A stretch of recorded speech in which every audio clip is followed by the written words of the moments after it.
بسم الله الرحمن الرحيم. تبارك الذي بيده الملك وهو على كل شيء قدير. الذي خلق الموت والحياة ليبلوكم أيكم أحسن عملا وهو العزيز الغفور. الذي خلق سبع سماوات طباقا ما ترى في خلق الرحمن من تفاوت فارجع البصر هل ترى من فطور ثم ارجع البصر كرتين ينقلب إليك البصر خاسئا وهو حسير. ولقد زينا السماء الدنيا بمصابيح وجعلناها رجوما للشياطين وأعتدنا لهم عذاب السعير.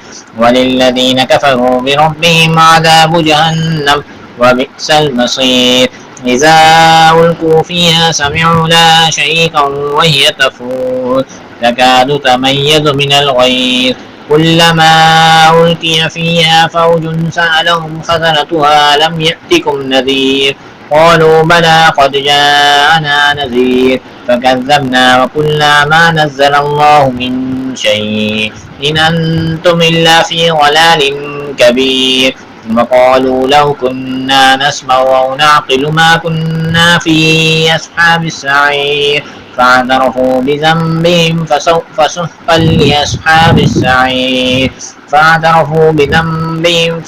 لأصحاب السعير إن الذين يخشون ربهم بالغيب لهم مغفرة وأجر كبير.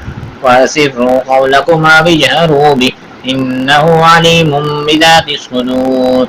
ألا يعلم من خلق وهو اللطيف الخبير. هو الذي جعل لكم الأرض ذلولا فامشوا في مناكبها وكلوا من رزقه وإليه النشور. أأمنتم من في السماء أن يخسف بكم الأرض فإذا هي تمور أم أمنتم من في السماء أن يرسل عليكم حاصبا فستعلمون كيف نذير. ولقد كذب الذين من قبلهم فكيف كان نكير.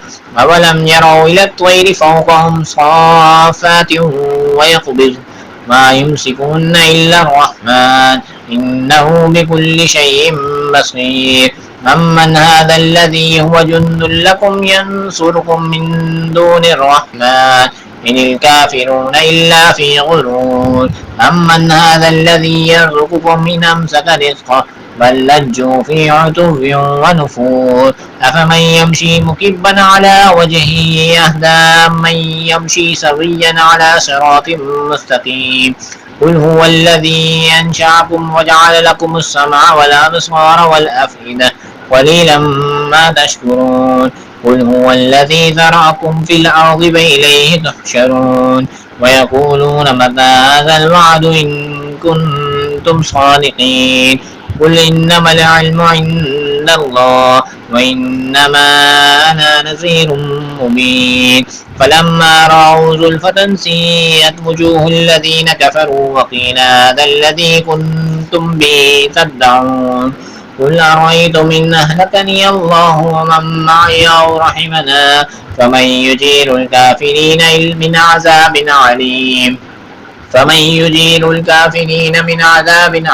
أليم. قل أرأيتم إن أهلكني الله ومن معي أو رحمنا فمن يجير الكافرين من عذاب أليم. قل هو الرحمن آمنا به وعليه توكلنا فستعلمون من هو في ضلال مبين. قل أرأيتم إن أصبح ماؤكم غورا فمن يأتيكم بماء معين.